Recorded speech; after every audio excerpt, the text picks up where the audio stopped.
მოგესალმებით პირველ რიგში, მადლობა თითოეულ ბათუმელს, ვინც აქ არის ახლა და დილიდან იყო იქ, სადაც უნდა ყოფილიყო და ყველა იმ ადამიანს დიდი მადლობა, ვინც ამ პროცესს გულშემატკივრობს და ამ პროცესში არის აქტიურად ჩართული, განსაკუთრებით უკანასკნელი 2 თვის განმავლობაში.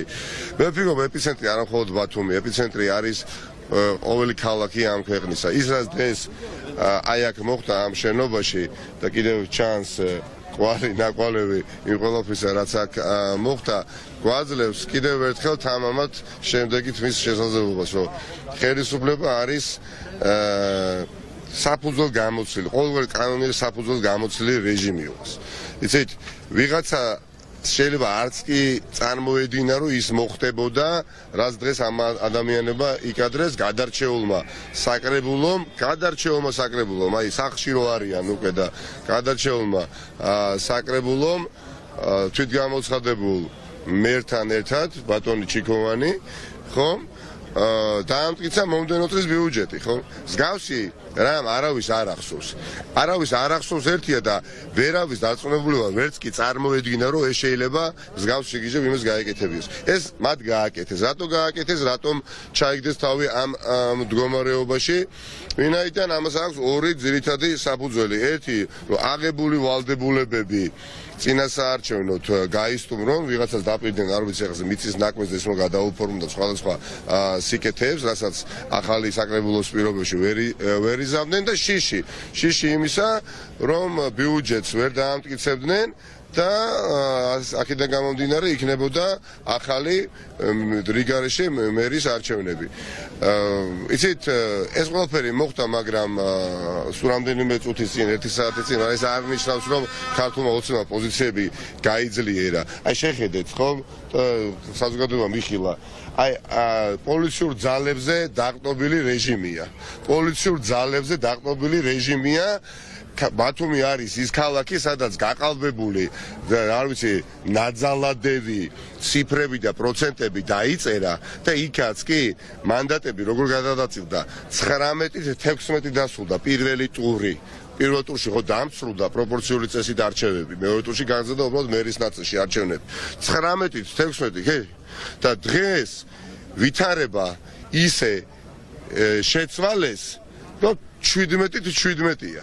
ერთი ადამიანი გადაიბირეს, მეორე ადამიანი, უაშკაცესი ადამიანი, ცხონებული ნუგზარ ფუტკარაძე, რომლის სახელდაგვარს ძალიან ბევრჯერ გაიგებს ქართული ოცნების თითოეული წარმომადგენელი და პარტიის წევრი და აქტივისტი, შანტაჟის მსხვერპლი გახდა და სიცოცხლეშივე დაგვიტოვა მტკიცებულებები და რომ არა ეს ვერც კი გავიგებდით და ადამიანები, რომლებიც მას აშანტაჟებდნენ და ამავე დროს $100,000 სთავაზობდნენ, იმიტომ რომ აღარ ყოფილიყო ოპოზიციონერი და თან ეუბნებოდნენ $100,000 რომ მოგიდა, მე შუამავალი ვარ და 20,000 სახში გამატანეო, ხო?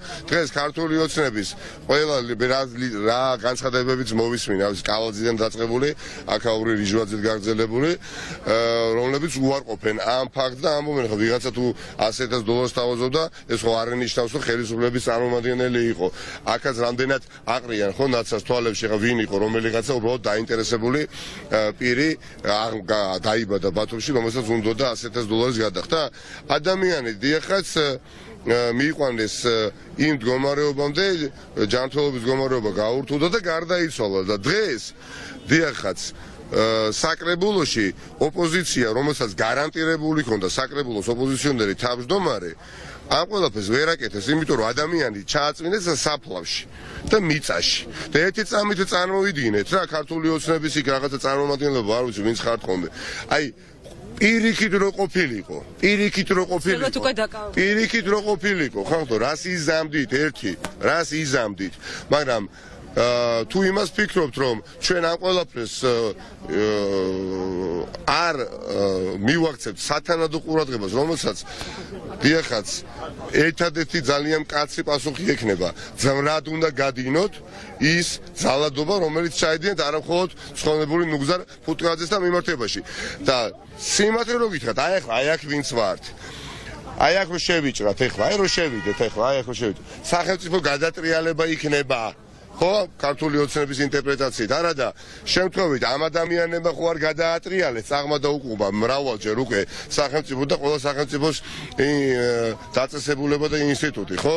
ყველაფერი ფეხქვეშ გათელეს. ამიტომ მე პირველივე დღიდან მეგობრებთან ერთად ვთქვი, რომ ეს ბრძოლა იქნება უწყვეტი, დისციპლინირებული, არაძალადობრივი და არ შეჩერდება და არ გაჩერდება გამარჯვებამდე. იმ ქვეყანაში, სადაც დიახაც პოლიტიკური პატიმრები კი არა, პოლიტიკური მძევლები ყავთ. იქ სადაც ქვეყნის მესამე პრეზიდენტს ისე ექცევიან, როგორც ექცევიან, არც სატელეფონო ზარების განხორციელების უფლებას აძლევდნენ, არც ფანჯრის გაღების შესაძლებლობას აძლევდნენ, არც უსამართლო სასამართლოთი სარგებლობის შესაძლებლობას აძლევდნენ და ასე შემდეგ იტაცებდნენ ციხიდან ციხეში და რა არის კადრეს, ხომ? და პლუს ამას დამატებული, რასაც ჩადიან ეს ადამიანები, ზონდერ პოლიციელების დაჯგუფებების, ასე ვთქვათ, მეშვეობით და სხვადასხვა საინტერესო ფაქტია, დიდი არაფერი, მაგრამ უბრალოდ საზოგადოებამ რო იცოდეს, აი გზად მეგობრებთან ერთად რომ მოვდიოდი ქობულეთში, აი ამ ადამიანების კოლეგებმა დაახლოებით 40 წუთის განმავლობაში შუა გზაზე ავტობანზე გაგვაჩერეს თითქოს გადამოწმების მიზნით. ეხა მათ ეგონათ რომ რაც უფრო გვიან ჩამოვიდოდი, მათთვის უკეთესი იყო. ანუ არ გეწმინოთ ჩემო მეგობრებო, იცით რა, მე ზოგჯერ რო გიყურებთ ხოლმე თქვენ შევდივართ თქვენ მდგომარეობაში, მაგრამ ბოლო დროს ხშირად იმასაც წარმოვიდგენ, რომ აი ბატონი გავრილოვი რო იყოს თქვენი ხელმძღვანელი, მის მიერ გაცემულ დავალებებსაც ასევე შეასრულებდით, იმიტომ რომ ის ხელფასი თქვენთვის მნიშვნელოვანი იქნებოდა. იმიტომ თქვენ ხო ხელფასის გამო აკეთებთ ამ ყველაფერს და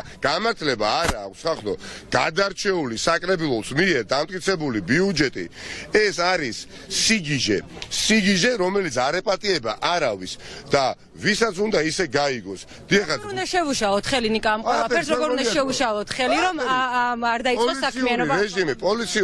პოლიციური რეჟიმი გარკვეული პერიოდით დიახაც არსებობს, მაგრამ ის ვერ იარსებებს მუდმივად და ხანძრულად. ეს ადამიანები ითვლიან საკუთარი ასე ვთქვათ ტკბობის ბოლო ჟამს.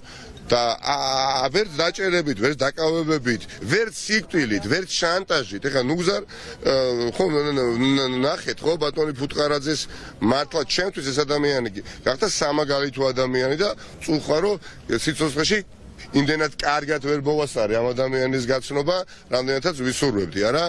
ბევრი ადამიანი ვერ გაუძლევდა ხო იმ ცდუნებას, მაგრამ არ უღალატა იმ იდეას, არ უღალატა იმ ღირებულებებს, იმ ფასეულობებს, მის მეგობრებს, ვისთანაც ერთად იბრძოლა და ამ ადამიანების რიგში არ დადგა. ამ ადამიანების სულ ერთია, აი თითოეული აი არ ეწყინოს არც ერთ პოლიციას, ნებისმიერ დავალებას შეასრულებენ, იმიტომ რომ ნებისმიერ დავალებას არ არიან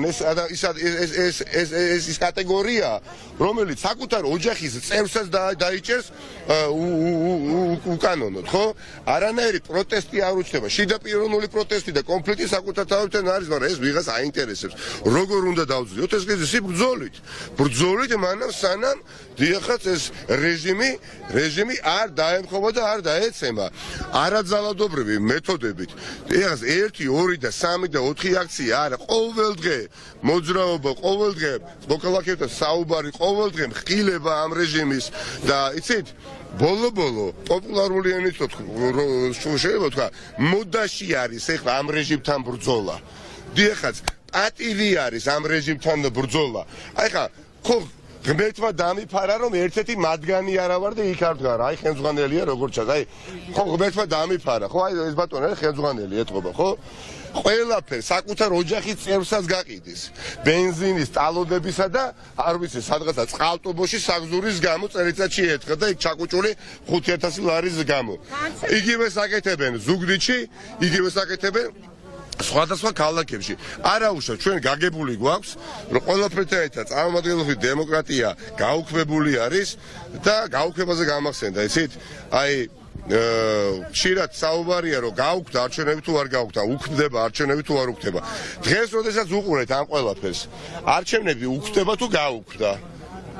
როდესაც ის რაც დაიწერა პროცენტების სახით თვენახევრის შემდეგ გააუქმეს, გაუქმებულია და ნუ გვერიდება.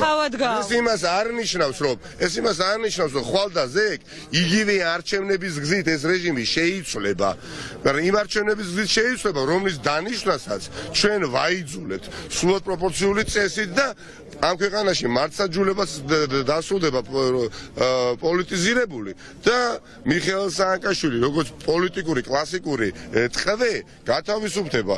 ეს და კიდევ სხვა ბევრი ამოცანა მხოლოდ შესრულდება მტკიცე ბრძოლით საზოგადოების და რაც არ უნდა სუსმა, რაც არ უნდა ჯანდაბამ, ვინც იქ ფულს იღებს და მხოლოდ პროპაგანდით არის დაკავებული, ეცადოს, რომ შუღლი გააღვივოს ოპოზიციაში და ერთმანეთს წაკიდოს სხვადასხვა განსხვავებული ოპოზიციური ჯგუფები, ეს ვეღარ მოხდება, იმიტომ რომ დღეს თითოეული ჩვენგანი ვართ ოპოზიციონერი. ექიმიც ოპოზიციონერია, მეეზოვეც ოპოზიციონერია, პოლიტიკოსიც ოპოზიციონერია და არ ვიცი, სხვადასხვა პროფესიის ადამიანები პირველ რიგში ჩვენ ყველანი ერთად ვართ ოპოზიცია. ოპოზიცია არის ყველა ის ადამიანი, ვინც არის რასთან ოპოზიციაში, სიგიჟესთან და სიველურესთან. თუ კი ვინმე არის მართლა ცუდი გაგებით ოპოზიციაში, სახელმწიფოსთან მიმართებაში ოპოზიციაში არიან ეს ადამიანები, რიჟვაძეები, ბიძინა ივანიშვილები და ასე. ამიტომ ბრძოლა ყოველ დღე ყველა ქალაქში გარძელდება და კულმინაცია, რა თქმა უნდა, იქნება იმ დროს, როდესაც ამას საზოგადოება ჩათვლის საჭიროდ. საზოგადოება ერთმანეთს როდესაც დაინახავს, რომ არის მზად და ოპტიმალურ დიახაც საზოგადოებრივ ფორმაში, რეჟიმი მერწმუნეთ დიდხანს იმ წუთიდან ვეღარ გასტანს. ამ ყველაფერს ჩვენ ვმუშაობთ მეთოდურად ჩამოვანგრიოთ და ჩამოვშალოთ რეჟიმი. მესმის რომ ეხა გუშინ უნდოდა ბერს ბიზნესმენის დამარცხება და 15 წუთშიც უნდა. მეცაც გეტყვით, გუშინ წინას მინდოდა და იმის წინათაც მინდოდა, მაგრამ ეს პროცესი მიმდინარეობს ბიზნესმენის რეჟიმის რღვევის. ამიტომ უნდა მოვიკრიფოთ ძალები, არ ავყვეთ ემოციებს და ვიყოთ მტკიცე საკუთარი მიზნების განხორციელების გზაზე. დიდი მადლობა.